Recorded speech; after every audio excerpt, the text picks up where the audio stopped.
He's the Chief Executive Director of Anwar Medical Laboratories, and he's a consultant of laboratory of the Hub Center, Ministry of Health, consultant molecular genetics in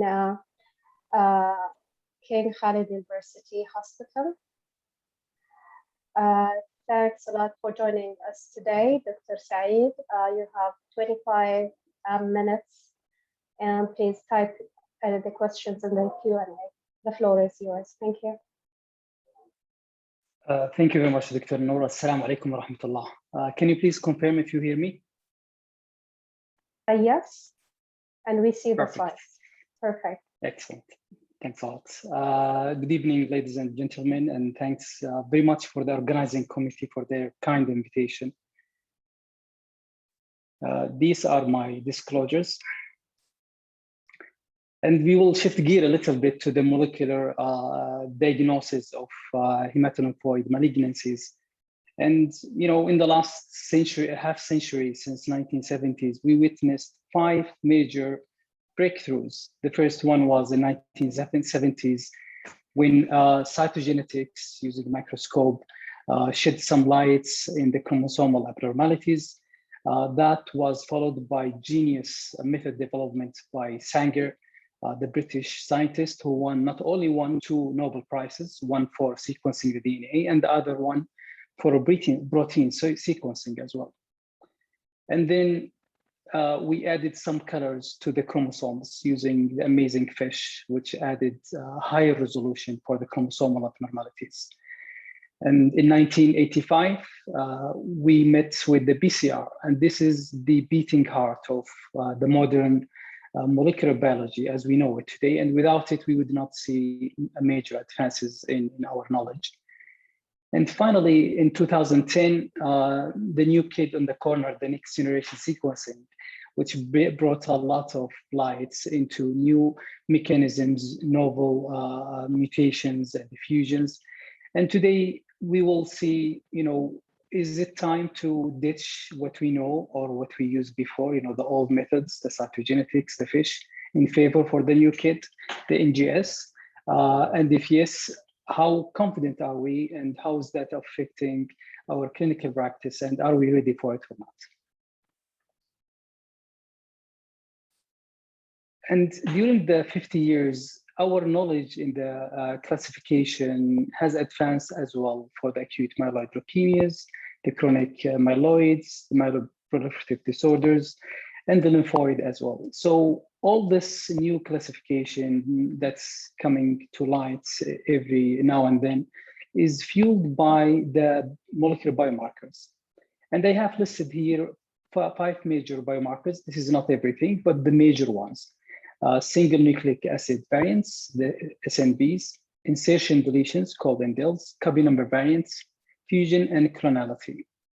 And if we link it with the history, we would see that the karyotype is able to detect 2 major groups, the copy number and the fusions. If we look at the fish, it's actually detect the same groups, but with a higher resolution at the DNA level or the RNA level. Real-time PCR, on the other hand, has opened the floor for capturing other molecular lesions or biomarkers, from single nucleic acids to indels to fusion and even the clonality. And capillary sequencing is adding another layer, which enable us to not only detect the known mutation, but as well the variant, because we can read the DNA sequencing as well. And the arrays, although started probably 20 years ago, is still a fantastic tool for the copy number variants, but it is limited to only that group of biomarkers. This is recently published by the Saudi Society of Blood and Marrow Transplantation. This is a consensus in the treating the AML by Dr. Badr Al-Ahmari and the team. And you see here the classification or the steps of the workup for the AML patients, from the morphology to flow cytometry. And at every step, we are using one of the tools that I mentioned earlier, the karyotype or FISH. And as we move forward, we use PCR and sequencing. So multiple methods are being used to start or to finish the diagnostic workup for one patient. So it is really a jigsaw puzzle solving. The clinical team, hemato-oncologist or a hematopathologist together are trying to pick all these small biomarkers from different methods. Some are old, some are new, and stitching together the big picture to treat the patients, to give them a new treatment, to select the treatment, to do the diagnosis or prognostic classification. So with this in mind, let's think of the current standard of care where we use multiple methods as a big jigsaw, where we use morphology, flow cytometry, karyotype, FISH, PCR, fragment analysis, into trying to build up the picture regardless of what's the malignancy. What NGS is promising is decreasing this jigsaw puzzle by introducing, actually removing the need for just PCR fragment analysis. I highlighted them in gray now. And beside the basics, the morphology, karyotype, FISH, we just need a small panel to avoid using single gene testing. And this is what's have been happening in major institutes in the last 3 to 5 years. But also, so let's compare, what's the number of tests per approach. And with the clinical standard of care, we are looking at least 8 different tests. The turnaround time between 3 to 5 weeks to have everything ready. And the cost is a little bit high, but it's now has been standardized.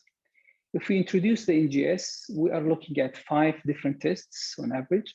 The turnaround time should decrease, hopefully to 2 to 3 weeks. The cost will slightly increase because NGS is an expensive technology. However, I think we are moving toward the whole genome sequencing, where we sequence everything.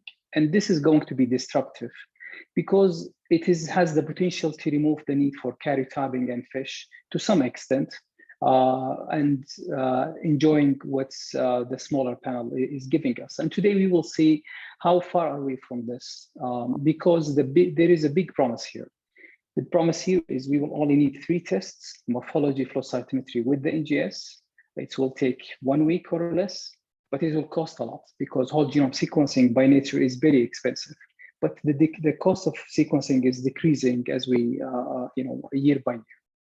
So this is a big promise. It's disruptive. And in the next 10 minutes or 15 minutes, I will share with you the answer to some question. For example, how much we can trust this new technology compared to the standard of care.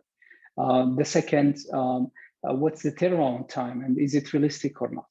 And then we'll share the good, the bad news for each of these technology and the promises and see where we're at.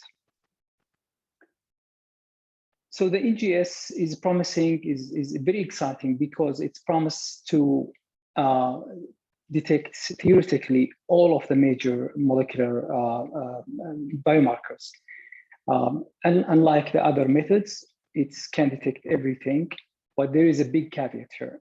We say this in theory because in practice, NGS is not one type. There is multiple types, multiple methods, multiple panel design. And I think this is the time where from now on, we should have an intimate understanding of actually the panel design, what's the caveat, because different technology will introduce different error models and different sensitivity and specificity as well. And we'll take some couple of examples. So the current standard for the NGS as we know today, the small panel, most labs will buy commercially available panels, and they will extract DNA and RNA from archived samples or peripheral blood. And we need the DNA for 2 things mostly, the point mutation, like JAK2, for example, mutation here, insertion deletion, like FLT3 tandem repeats. And in the RNA level, we are looking for translocations or the fusion. Here is an example of PML-VARA. One of the most commonly used panels in the region, especially in Saudi Arabia, is called Oncomine Myeloid Research Panel. And for one reason, it's the support from the company is good. It's relatively cheap. And you see at the DNA level, there is 23 hotspot genes. and 17 gene with a full sequencing. That's mean all the coding region is being covered, for example, in TP53. At the RNA level, there is 29 genes, the usual suspects, BCR-ABL, NTRK3, and others. And there is an expression gene, 5 of them. One of them is MEK, and it's important for the expression. So what's the good news? There was a study on this panel to validate it compared to the standard of care at the University of Alberta in Canada. And they picked up more than 70 patients. Some of them have unique mutation that is of interest, like FLT3, NPM1, CBP alpha, and they have 45 also fusion positive. And these fusions include different translocation and inversions, like the T8 to 21 chromosome, 15 to 17, etc. So how did it perform? At the DNA level, the positive predictive value was really great, 97%, which is highlighted here in red. So we missed a little bit. So what did we miss at the DNA level? Well, one is we missed at the indel group, less than 5 base pairs. We missed, instead, it was 21 patients detected the mutation, but through this panel, we detected 18, so we missed 3. And in CBP alpha, which is notoriously difficult gene to sequence because of the high GC content, we missed 1 patient in this cohort. But when we look at the single nucleic variants, all of them are detected, as well as the large indels and the FLT3, all of them are detected. So this is really great performance at the DNA level. So let's go to the fusions, which is usually detected by karyotype or FISH. Here you see there is different kind of fusions, PMR-VARA, RANX, BCR-APL, MYH11. And the great news is all of them were detected 100%. So that is a great performance at the RNA level, a little bit more better than the DNA. So now let's have a couple of, what's the bad news here?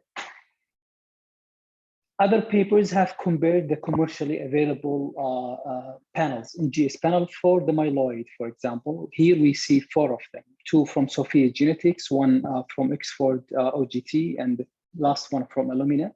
Different design, different content. And you would think, at least the known genes are all covered, but you will be actually surprised. This is the list of the gene in all of these 4 panels. The black dots, meaning is not covered in that panel. So each vertical is 1 panel. So you see there is a very different design. And when we look at the mutation called, all patients were sequenced using all these 4 panels.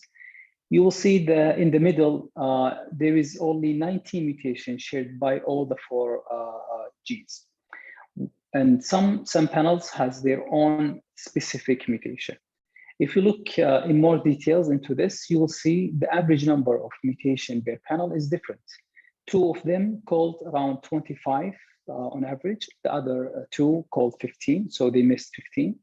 And if you think, some of them are not of clinical interest, you are right. So let's look at the actionable that will change the diagnosis or change the therapy selection. And you will see here, the patients were color-coded. So the patient in yellow, for example, is missed from the 4th panel, while the one is in the red is missed from 2 panels.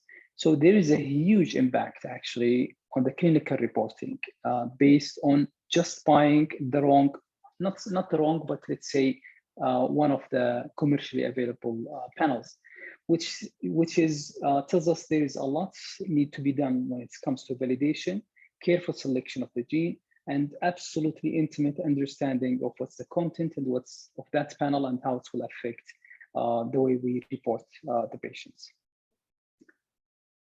And the other bad news here for usually these smaller panels is, yes, they are good for the point mutation, indels, and translocation, but they are horrible for copy number variants, as well as, so we still need karyotype and FISH for those, if we are dealing with large deletions. And we also need, for copy neutral loss of heterozygosity, we still need arrays of karyotyping. And for the immunoglobulin, the T cell receptor rearrangements, it needs BCR or special NGS. So it's not all bad. It's really great. It's removed the need for single gene testing. But in the same time, we still have major biomarkers that still need karyotype, FISH, and other methods to detect. So we are decreasing the puzzle, but not by a lot. It's way better than before, but that's still some work need to be done in this aspect. So this brings us to, if you say, let's, do the whole genome sequencing from end to end.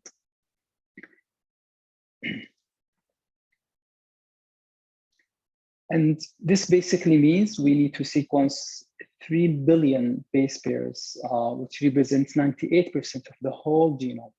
And it's a huge amount of data. And this has been done a few months ago, published in this beautiful, beautiful paper from Washington University, where they tried to use this method of the whole genome sequencing as an alternative for the karyotyping and the FISH, the cytogenetics methods. And what they did is they had 263 patients in two groups. One is retrospective, 146. 100 of them was AML and 39 was NGS. And the other group was retrospective, 117 patients, divided also in AML and NGS group. And what they did is they took the samples from the patients, and within 8 hours, they extracted DNA and did the library, the NGS array. And it is very fast because we are not trying to amplify any specific region. We are trying to amplify the whole genome, sequence the whole genome. So this is less intensive in the lab, although it costs a lot, but it's less intensive, can be done within 8 hours. They do the sequencing within 26 hours. And the analysis and reporting, automated reporting within 3 hours. So that was the study design. And they compared it to the standard of care, the karyotype and the FISH.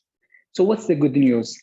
The good news is this method was unbelievably great to detect almost all of the biomarker types.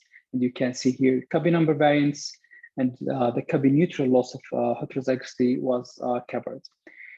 And using the standard of care, they detected all the 40 recurrent translocations and all the 91 copy number variants. Not only this, they actually detected the new findings in 25% of the patients. And in 16% of them, it was enough to change the diagnosis. So these new findings were missed by the standard of care, the karyotype, the FISH, and the standard. So with this new technology, they actually were able to change the risk category for 19 patients. And this is an example of a small deletion at chromosome 6 with only 13% abundance, which is show you how this method is actually sensitive enough, even with the small deletions at the genome, at the DNA level. But this is really impressive, is the turnaround time. It's 5 days on average, from receiving the sample to spitting out the protocol, the report. And this is amazing given all the amount of biomarkers that we can detect in one report. And in this slides, you see during the prospective study from April 2019 until February 2020, every patient is recorded how long it took. And initially the first 6 months, it took, probably 7 to 10 days. But as they improve and optimize the work in the lab, they reach to 5.1 days. And in some cases, they actually finish it in less than 3 days, faster than the FISH, which is the red dashed line at the bottom. Now, what's the bad news for this approach? One is it's really costly. Whole genome sequencing is still expensive. It's improving year after year, but still out of reach for every day and every patient. And the other problem is it's a lot of data. Each patient will spit out at least 100 gigabytes of data that need to be analyzed in big data centers, and to require specialized bioinformatics teams to do the automated analysis, which is out of reach for most hospitals, except for a few academia. So it's not really practical, and we don't expect to see this anytime soon in the clinic. Maybe it will take 3 to 4 years. The other disadvantage is, although we're happy that it's going to replace karyotype and FISH, it was not as sensitive as deep sequencing or small NGS panel. Here you see some example at the NPM1. We missed one patient. The blue color is detected by WGS. The red one is how many patients missed. CBB alpha, we missed one. FLT3, we missed 3. Another one with the ACXL1, and 3 in the RUNX, etc. So, you know, there is some balance between how deep we can sequence. The whole genome sequencing could have been able to detect all of these mutations if we increase the sequencing. But the problem with that is we will increase the cost so much that will become prohibited. So to balance this, we reduce the coverage, and we will suffer from the sensitivity a little bit. So smaller panel does not, you know, solve everything. Whole genome solves everything, but very costly and difficult. 5 minutes more, please. Sure. So is there a middle ground today for another type of NGS? And the answer, luckily, is in the last couple of years, we start to see some advanced NGS panels that is well designed, well thought, and it has the best of both worlds, the smaller generic NGS panel and the whole genome. And I will give you one example. This year, actually a couple of months ago, a lymphoid next generation sequencing called LYNX panel was developed by a group in Czech Republic. And they picked up 70 genes for lymphomas. And not only they cover the coding region, for some of the genes, they went and sequenced also the intronic region, like the MYC for the rearrangement. For Notch1, they picked up the UTR region, untranslated region. So it's a very well thought based on the evidence that comes from the large scale studies.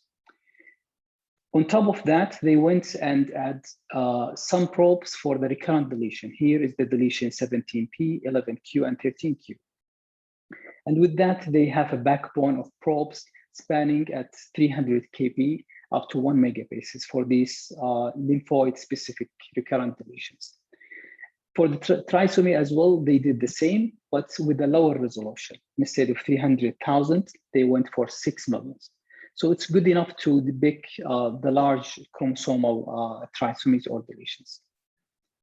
And they went also for the translocation, the BCL2, the BCL6, and the CCNB1.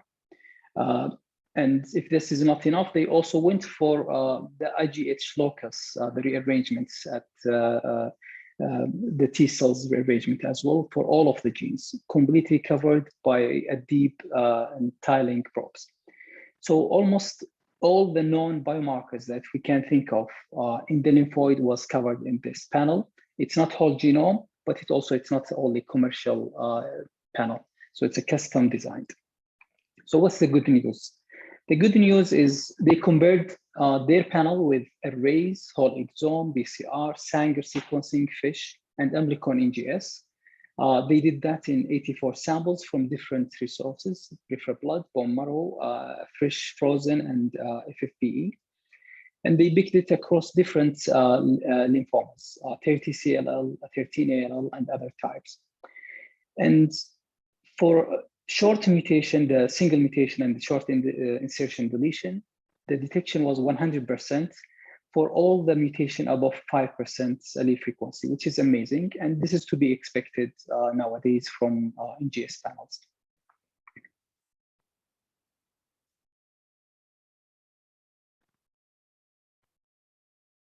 And for the copy number variants, there was 109 copy number variants detected by the standard of care. They picked 88% of them. So 13 missed CMV. And the reason for those missed CMV is either the tumor cellularity was less than 20%, or the biomarker itself is smaller than the resolution they're designed. So this is to be expected, to be honest, with any panel. But you know, it just shows you that copy number variant is not as good as the whole genome sequencing, but definitely much better than the common commercial available NGS panel today. For the translocation, would you please conclude, Dr. Turki? Sure, just 2 slides. Oh, sure. There is 97% for the translocations. The cost is much better than the whole genome sequencing and similar to the current panels. And it doesn't suffer from big data. So the panel is still small enough for any medium-sized labs to do. The bad news is all the BCL6 were missed. 3 patients had it by FISH and it was missed. And this is notorious gene as well. So this is one of the caveats for this panel is FISH is still required for the diffuse large B-cell lymphoma. To summarize, this is a much better than it's not as good as the whole genome sequencing, but very cost effective, and it's much better than the standard commercial available. So we still need FISH for the diffuse B-cell large lymphoma. Copy number variants may require karyotyping to support it, but eventually we are moving forward for advanced panels, which is the middle suite between whole genome sequencing and the general hotspot NGS panel. Thank you very much for listening. Okay. Thank you very much, Doctor, for this very informative talk. And I have here 2 questions. One is about, do you profile proteins biomarker or protein isoforms? With the NGS, the detection usually is done at the DNA and the RNA level. So when it comes to the protein, you need to use either immunohistochemistry through the morphology or the flow cytometry. Okay, another questions here. PCR detection technique is based on gene structure. What in case of new mutation, as we are seeing now with COVID-19, will this technique still useful, and how to avoid false negative results in new mutation cases? A great question. So this is the BCR, this one. So definitely it can detect non-copy number, point mutation and indels, but if it is novel, it will miss it completely. So this is why we need to do the sequencing, either capillary or the NGS. For the NGS, it's good enough to pick actually novel mutation. So there is no worry at this stage. And I think today, even with the commercial panel, for these 2 groups, the point mutation and indels, the performance is spectacular and very little false negative results can be obtained. Okay, thank you very much, Dr. Turki. And by this, we conclude this session. May I ask all the speakers, particularly those who covered the COVID, because there are many really questions that could not be answered, just to type it. If it's possible, you can type it in the panelist list. And as we will break here now, and we'll be back at 6:15. I'd like to thank the organizing committee giving me the opportunity to share this session, and thank you all.